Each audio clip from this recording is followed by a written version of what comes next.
Bismillahirrahmanirrahim. Alhamdulillahi rabbil alamin. Wassalatu wassalamu ala sayyidina wa nabiyina wa habibina Muhammadin wa ala alihi wa ashabihi ajma'in. Amma ba'd. Assalamu alaikum wa rahmatullahi wa barakatuh. Құрметті аға бауырлар, құрметті жамағат, бүгін сіздермен қозғайтын тақырыбымыз қадір түнінің қадір қасиеті. Пайғамбарымыз саллаллаху алейхи уассалам хадисінде айтқандай, Алла тағала асылында пенделерді өте қатты жақсы көреді дейді.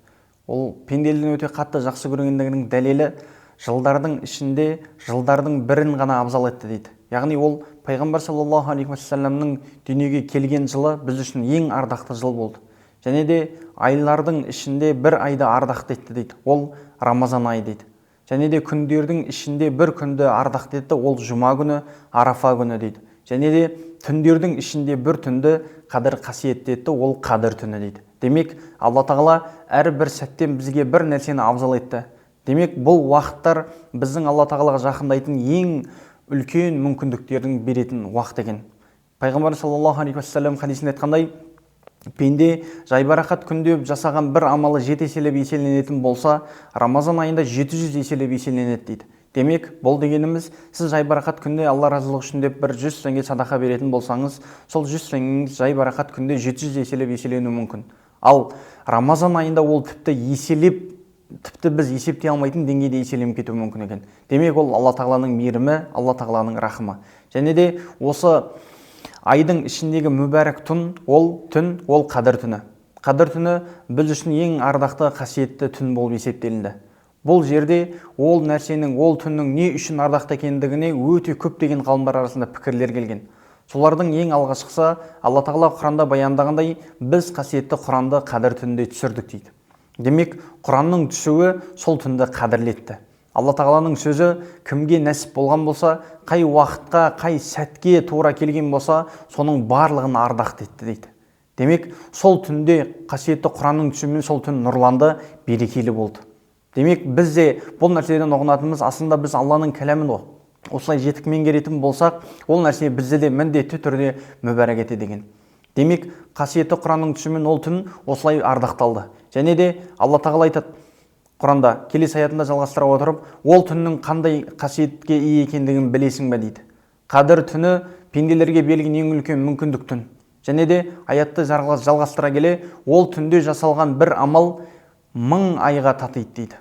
1000 айдан татиды дейді. Демек, ол дегеніміз, пенде бұл түнде бір құлшылық жасап, сол нәрсе сол қадір түніне тура келетін болса, ол 83 жыл бойы үздіксіз құлшылық жасағанның сауабын алады деген, құрметті жамағат. Не болмаса, кез келген сол уақытта бір құлшылықпен айналыссаңыз, садақа берсеңіз, Құран оқып хатым етсеңіз, осының барлығы 83 жыл бойы үздіксіз осылай Құран еткен, Құранды оқып хатым еткен, осылай үздіксіз намаз оқыған, күнделікті садақа берген деген секілді осылай амалдармен еселенеді екен. Демек, бұл түн мұсылмандардың өмір бойы жасаған амалдарын еселеп алатын бір мүмкіндік ай, мүмкіндік күні.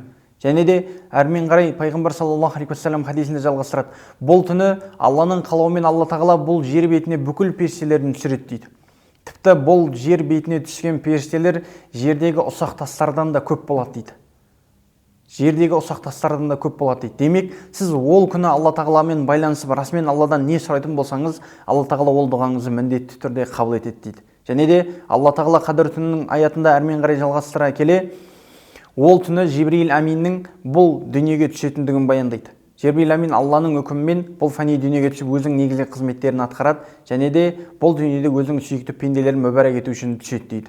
Демек, қадір түні бізге берілген ең үлкен мүмкіндік түндерінің бірі болып табылады, құрметті жамағат. Және де Пайғамбар саллаллаху алейхи уассалам хадисінде айтқандай, бұл түнді Алла тағала Рамазан айының соңғы күндеріне жасырды дейді. Соңғы 10 күндігінің бірінен іздеңдер деп айтады.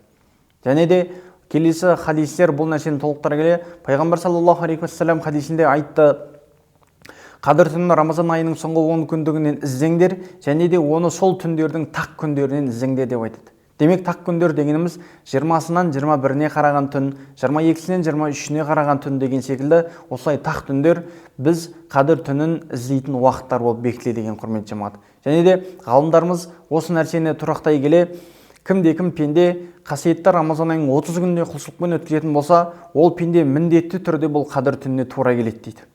міндетті түрде тура келеді дейді. Сондықтан ғалымдарымыз бізге осылай көптеген амалдарды бекітеді. Пенде қасиетті Рамазан айының әрбір күніне ерекше бір амалдарды өзіне бекітіп қою керек дейді. Және де 30 күнге арналған сізде 30 дұға болу керек дейді. Әр күнге ерекше сұрайтын дұғаңыз болу керек, және де 30 күн бойы күнделікті беріп жүрген хайыр ихсан садақаңыз болу керек дейді. Және де күнделікті түнгі уақытта осы 30 күн бойы үздіксіз оқып жүрген түнгі намаздарыңыз болу керек деп айтады. Міне, бұл түнгі намаздардың ішіндегі де осы бізге бекітілген пайғамбар саллаллаху алейхи уассаламның сүннет намазы, ол тарауих намазы. Кім пенде Рамазан айының 30 күнінің бір күнде қаза етпей осы тарауих намазын оқитын болса, иншалла, ол пенде міндетті түрде қадір түніне тура келді, және де ол пенде иншалла 83 жылдық сауапқа ие болады деген құрметті жамағат. Сондықтан бұл ай біз үшін мүмкіндік айы, кеңшілік айы. Пайғамбар саллаллаху алейхи уассалам хадисінде айтқандай, Рамазан айы үзілгенді жалғайтын ай. Демек, пенде өзімен көбірек жұмыс жасап, өзімен көбірек машықтанатын ай. Бойымызда бүкіл кемшіліктерден арылуға тырысып, бұл айда Алла тағаланың махаббатына ие болуға әрекет жасайтын ай екен, құрметті жамағат. Сондықтан пайғамбар саллаллаху алейхи уассалам хадисінде айтқандай, Алла тағаланың махаббатына ие болған пенделерден болуды баршамызға Алла тағала нәсіп етсін. Аллаға лайықты құл, пайғамбарымыз саллаллаху алейхи уассаламға лайықты үммет болуды баршамызға нәсіп етсін. Рамазан айы мүбәрәк болсын. Алла разы болсын.